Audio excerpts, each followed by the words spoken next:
Hello friends, आज की इस वीडियो में हम बात करेंगे इंडियन ऑयल कॉरपोरेशन लिमिटेड की न्यू रिक्रूटमेंट नोटिफिकेशन के बारे में। तो फ्रेंड्स, यहाँ पर इंडियन ऑयल द्वारा जो वैकेंसी निकाली गई है वो है फ्रेंड्स आपकी engagement of technical and non technical trade and technician apprenticeship post के लिए, जो कि आपके नॉर्थर्न रीजन मार्केटिंग डिवीजन में रहेगी 2020 एंड 21 के लिए। तो फ्रेंड्स, अगर आप IOCL में अप्रेंटिसशिप करना चाहते हैं तो आप इसकी नोटिफिकेशन को वीडियो डिस्क्रिप्शन में जाकर चेक कर सकते हैं। बात करते हैं फ्रेंड्स अब इसके डिटेल नोटिफिकेशन के लिए। तो friends, Indian oil corporation limited की ये ऑफिशियल नोटिफिकेशन है, जिसमें फ्रेंड्स यहाँ पर एडवर्टाइजमेंट नंबर आपको देखने को मिलेगा। नोटिफिकेशन जैसे मैंने कहा technical and non technical apprenticeship post के लिए निकाली गई है, जो कि नॉर्दर्न रीजन आपकी रहेगी। अब यहाँ पर आपसे कहा गया है कि जो फ्रेंड्स कैंडिडेट है वो फ्रेंड्स अप्रेंटिसशिप पोस्ट के लिए आवेदन कर सकते हैं, और रिजर्वेशन जो है फ्रेंड्स एप्लीकेबल रहेगा, जो कि state and union territory northern India, जिसमें चंडीगढ़, हरियाणा, हिमाचल प्रदेश, जम्मू कश्मीर, दिल्ली, पंजाब, राजस्थान, उत्तराखंड और उत्तर प्रदेश के लिए रहने वाला है। अब यहाँ पर फ्रेंड्स आपको स्टेट दिए गए हैं, साथ में डिसिप्लिन मिलेगा आपको, यहाँ पर आपका डिसिप्लिन कोड मिलेगा, और टोटल नंबर ऑफ पोस्ट आपको यहाँ पर देखने को मिलेंगी। जैसे ये है आपके टेक्नीशियन अप्रेंटिसशिप, तो mechanical, electrical, instrumentation, civil, electrical, electronics, mechanical, आपको यहाँ पर वैकेंसीज देखने को मिल जाती हैं। तो यहाँ पर फ्रेंड दिल्ली, हरियाणा, हिमाचल प्रदेश, साथ में जम्मू एंड कश्मीर, आपका पंजाब और राजस्थान, उत्तर प्रदेश, उत्तराखंड, दिल्ली, हरियाणा, इनमें आपकी वैकेंसीज रहेंगी। नीचे आपको हिमाचल प्रदेश, जम्मू एंड कश्मीर, पंजाब और राजस्थान के साथ में उत्तर प्रदेश भी देखने को मिलता है। ये है आपके ट्रेड अप्रेंटिसशिप की। तो आपको स्टेट वाइज यहाँ पर आपको डिटेल देखने को मिलेंगी कि ट्रेड अप्रेंटिसशिप के लिए और साथ में आपके यहाँ पर टेक्नीशियन अप्रेंटिसशिप के लिए कितनी कितनी वैकेंसीज यहाँ पर रहेंगी, तो वो आप यहाँ पर चेक कर सकते हैं। इसके बाद फ्रेंड्स यहाँ पर आपसे कहा गया है कि जो PH कैंडिडेट हैं या फिर फ्रेंड्स फ्रेशर कैंडिडेट हैं या ट्रेड अप्रेंटिसशिप जो आपके ट्रेड हैं, उनके लिए फ्रेंड्स आप इसमें आवेदन कर सकते हैं। इसके बाद फ्रेंड्स नीचे आपको यहाँ पर प्रिस्क्राइब्ड क्वालिफिकेशन दी गई है। तो सबसे पहले आपको यहाँ पर जो ये सेक्शन है ये है आपका पोस्ट कोड। यहाँ पर है सबसे पहले टेक्नीशियन अप्रेंटिसशिप, जैसे मैकेनिकल हो गया, इलेक्ट्रिकल हो गया, इंस्ट्रूमेंटेशन हो गया, तो 3 ईयर का डिप्लोमा आपके पास रिलेवेंट डिसिप्लिन में होना चाहिए 50% मार्क्स के साथ। SC ST के लिए 45% मार्क्स के रहेंगे। अगर बात करें यहाँ पर इलेक्ट्रिकल इंस्ट्रूमेंटेशन की, तो फ्रेंड्स सेम आपका डिप्लोमा आपसे मांगा गया है रिलेवेंट ट्रेड एंड डिसिप्लिन में। अगर आपके पास डिप्लोमा है आप इसमें आवेदन कर सकते हैं। इसके बाद है ट्रेड अप्रेंटिसशिप। तो यहां पर देखिए ITI आपसे मांगा गया है, जो कि रेगुलर फुल टाइम ITI होगा। यो फ्रेंड्स आपने NCVT या SCVT अप्रूव जो भी ITI क्या है वो आप कर सकते हैं। अब फीटर में, तो फीटर आपके पास चाहिए इलेक्ट्रीशियन है या इलेक्ट्रॉनिक मैकेनिक है। तो फ्रेंड्स जो भी आपने यहाँ पर आप ट्रेड सेलेक्ट कर रहे हैं उसके अकॉर्डिंग ITI आपके पास होना चाहिए।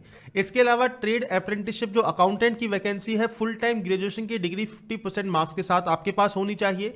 Trade apprenticeship data entry operator, तो यह है फ्रेशर अप्रेंटिसशिप, तो 12वीं क्लास पास आउट 50% मार्क्स के साथ। अगर आप यहाँ पर स्किल सर्टिफिकेट होल्डर हैं तो आप डोमेस्टिक डाटा एंट्री ऑपरेटर के लिए अप्लाई कर सकते हैं। 12th के साथ आपके पास स्किल सर्टिफिकेट होना जरूरी रहेगा। इसके बाद फ्रेंड्स यहाँ पर देखिए जो ऑल डिसिप्लिन कोड हैं, तो यहाँ पर 12th graduate and diploma holders जो भी हैं, रेगुलर फुल टाइम डिग्री उनके पास उनके रिलेवेंट ट्रेड या डिसिप्लिन में होना चाहिए 50% मार्क्स के साथ। SC ST PH के लिए यहाँ पर 45% मार्क्स रहेंगे। इसके बाद फ्रेंड्स यहाँ पर देखिए जो ITI क्वालिफिकेशन मांगी गई है उसमें सिर्फ आपके अगर पास मार्क्स भी हैं तो भी आप इसमें आवेदन कर सकते हैं। बस ये regular full time ITI course होना चाहिए।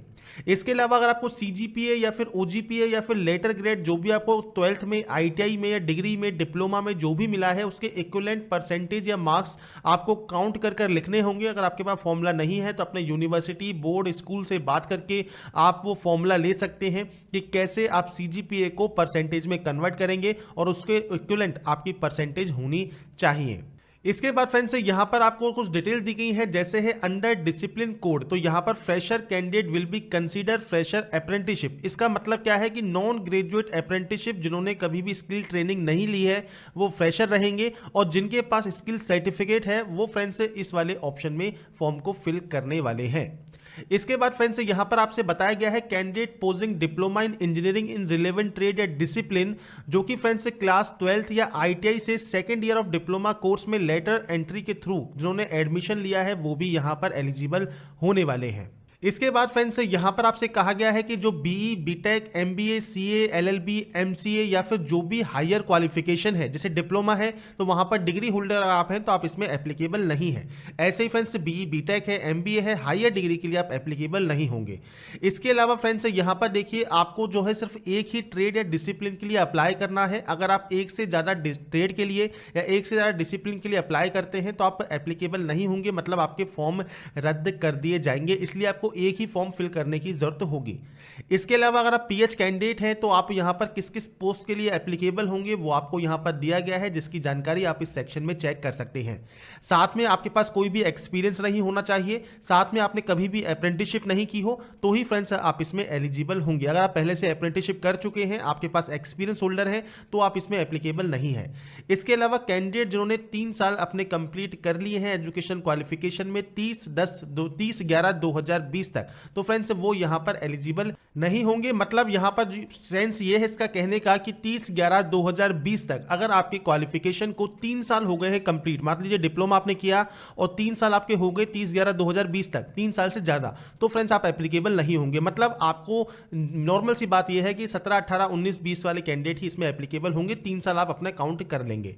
इसके बाद फ्रेंड्स यहां पर आपसे फिर कहा गया है कि 1 साल या उससे ज्यादा का एक्सपीरियंस आपके पास नहीं होना चाहिए।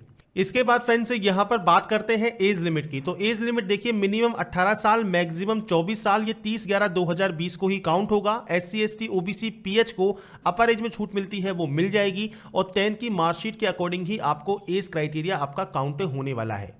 इसके बाद फ्रेंड्स आपको नीचे आना है और आपको यहां पर रिजर्वेशन से रिलेटेड जानकारी दी गई है कि आप क्लेम करना चाहते हैं तो आपके जो भी सर्टिफिकेट्स हैं वो फ्रेंड्स यहां पर 30/11/2020 तक आपके पास होने चाहिए, तो वो आप यहां पर चेक कर सकते हैं।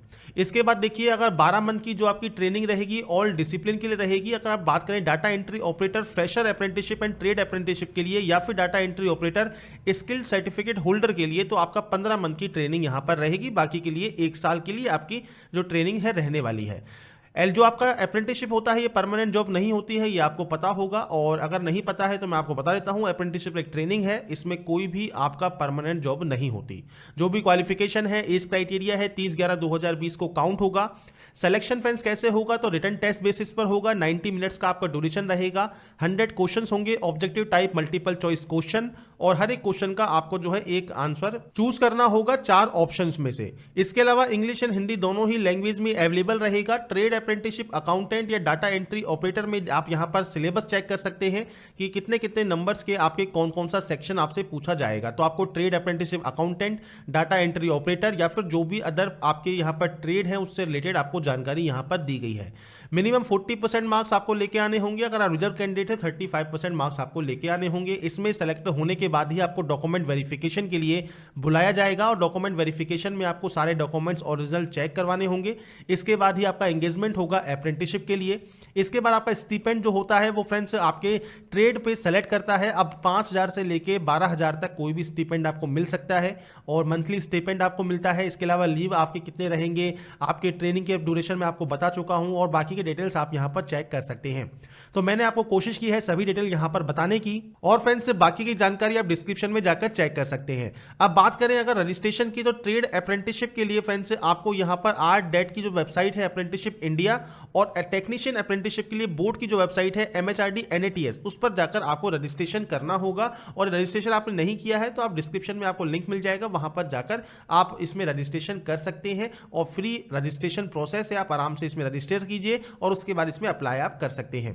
तो ये जानकारी जो भी है फ्रेंड्स इस फॉर्म को फिलअप करने से रिलेटेड हम अब बात करेंगे जैसे ही इसका लिंक एक्टिवेट होगा, जो कि 23/11/2020 को होने वाला है। 19/12/2020 लास्ट डेट रहेगी। एडमिट कार्ड फ्रेंड्स 22/12/2020 को आएंगे और रिटन टेस्ट आपका 3 जनवरी 2021 को कंडक्ट किया जाएगा। तो यहां पर फ्रेंड्स मैंने आपको सारी प्रोसेस बता दी है IOCL के अप्रेंटिसशिप पोस्ट के लिए। अगर आपको हमारा ये वीडियो पसंद आया है तो लाइक, सब्सक्राइब एंड शेयर जरूर कीजिएगा। बाकी की जानकारी के लिए आप जा सकते हैं वीडियो डिस्क्रिप्शन में।